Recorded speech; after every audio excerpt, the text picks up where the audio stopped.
semuanya Allah kumpulkan di Kampung Kali Asin, Desa Telaga Jaya, Kecamatan Pakis Jaya, yang kita banggakan tentunya. Dan alhamdulillah di tempat ini pula tempat di mana hijrahnya Majelis Dzikir Fatahillah Al-Baghdadi yang saya pimpin setiap malam Kamis, di awalnya di Desa Tambak Sumur, Kecamatan Tirtajaya, Karawang.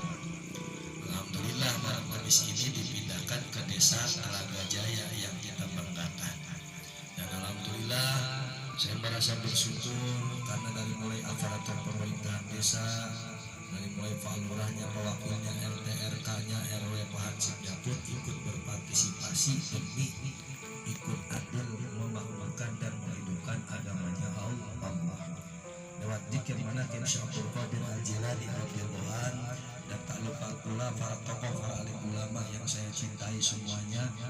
Sekalipun tidak saya sebut namanya satu persatu, tidak mengurangi rasa hormat dan kecintaan saya. Semoga semuanya sebab adanya istiqomah dzikir manakim di Desa Telaga Jaya ini, desa ini dan seluruh masyarakatnya dibarokahi, ditambah rahmat oleh Allah Subhanahu wa taala.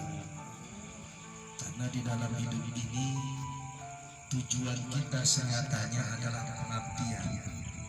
Kalau kita hidup di dunia cuman yang kita urusin urusan dunia, besok ada kehidupan yang lebih panjang adalah kehidupan akhirat. Betul.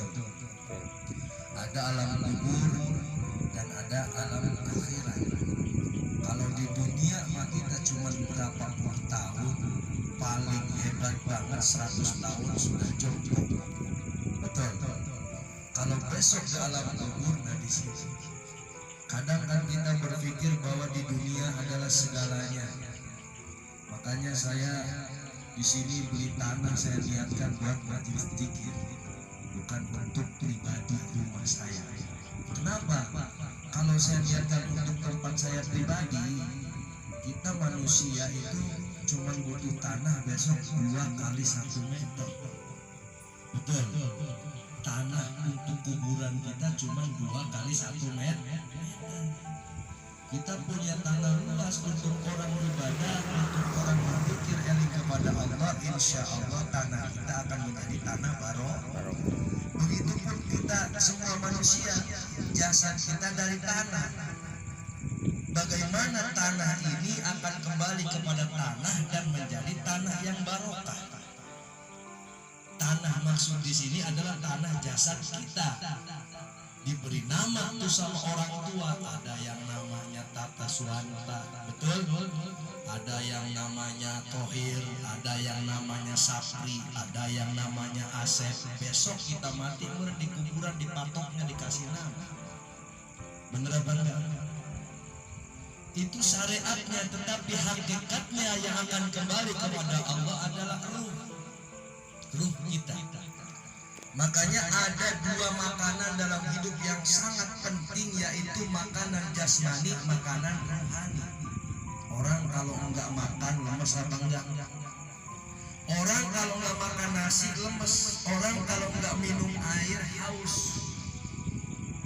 Tapi di dalam raga kita ada jiwa, ada ruh. Kalau ruhani ini enggak kita kasih makan, makanan dan minuman rohani itu makanannya petuah tuntunan kebaikan, petuah yang benar-benar, petuah yang lurus, petuah tentang agama.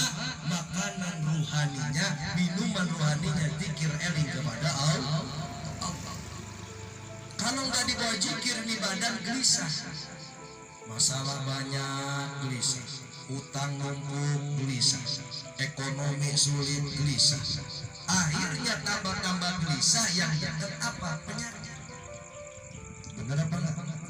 Kenapa orang bisa mati muda?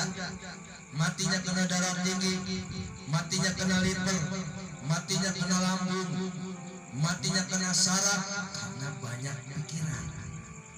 Benar apa enggak?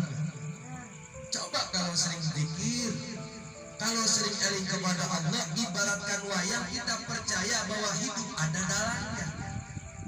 Dulu saya waktu pertama memimpin zikir di Kali Asin tahun 2008. 2009, 2010 sampai 2011. Gak pernah nyangka saya dulu, gak pernah membayangkan bahwa nanti akan jadi Kiai Jangaswara, akan diundang ceramah, nara dan dakwah. Dulu kan, mohon maaf, Propin mimpin zikir cuma 15.000, 20.000. Betul. Kemarin saya di Pulau Turi, tadi target diamplopin 3 juta, tiba ngomong doang. Sejam setengah ngomong, nyanyi, banyak yang nyawel, dapat sekardus, pulang. Betul.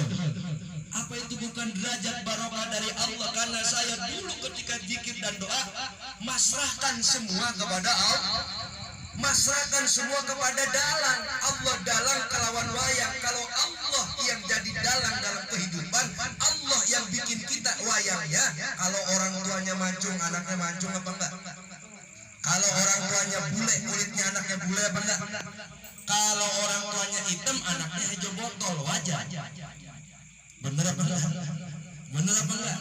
Lah orang Allah yang bikin wayangnya, makanya wayang kudu eling sama dalang. Ibaratkan skenario, kita jangan sampai keluar dari skenario. Cerita kehidupan kita ini mau dibawa kemana? Sekarang kalau kita cerita sudah miskin, sudah susah, mati masuk neraka, kan rugi banget. Bener apa enggak? Bagaimana saya, Ustadz, biar saya selamat? Sholat saya masih belentang-belentong umpamanya. Betul. Zakat saya masih banyak kebutuhan, Ustaz. Syahadat saya belum paham. Naik haji ya emang belum daftar. Betul. Puasa yang dipikirin lebaran bukan barokah puasa. Gimana saya ingin selamat, ingin diatur umat Rasul, ingin diatur santrinya wali. Kumpul dengan orang yang mencintai Allah, kumpul dengan orang yang dicintai Allah, insya Allah kita pun akan sama dicintai oleh Allah. Lewat zikir manaqib Syaikhul Qadir Al-Jilani radhiyallahu anhu. Kenapa kok diajak mahabbah kepada Syaikhul Qadir Jilani? Bukan diajak menghamba, bukan diajak menyembah Syaikhul Qadir Jilani. Siapa Syaikhul Qadir Jilani ini? Sultanul Aulia. Apa artinya? Rajanya, walinya Allah.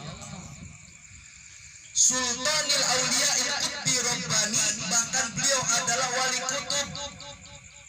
Bahkan Syaikhul Qadir Jilani ini punya 3 perjanjian dengan Allah. Satu ketika Syaikhul Qadir Jilani ini 22 tahun mengembara di dalam hutan. Ibadah kepada Allah. Kalau kita makan kadang puasa 40 hari aja udah jadi dukun. Betul. Baru tahu kuntilanak aja udah jadi paranormal. Kalau Syaikhul Qadir Jilani puasanya 22 tahun. Luar biasa. Orang yang diikhlaskan ibadahnya oleh Allah. Kalau saya dan jamaah peribahasanya baru wiridan semalam aja udah ribut pinggang pegang. Betul. Nah, Syaikhul Qadir Jilani dikirakan puluhan tahun. Akhirnya Allah merintah kepada Syaikhul Qadir Jilani, ya Syaikhul Qadir Jilani, kamu jadi pimpinan para wali. Saya nggak mau. Saya nggak mau. Kenapa kamu nggak mau? Takut ya Allah.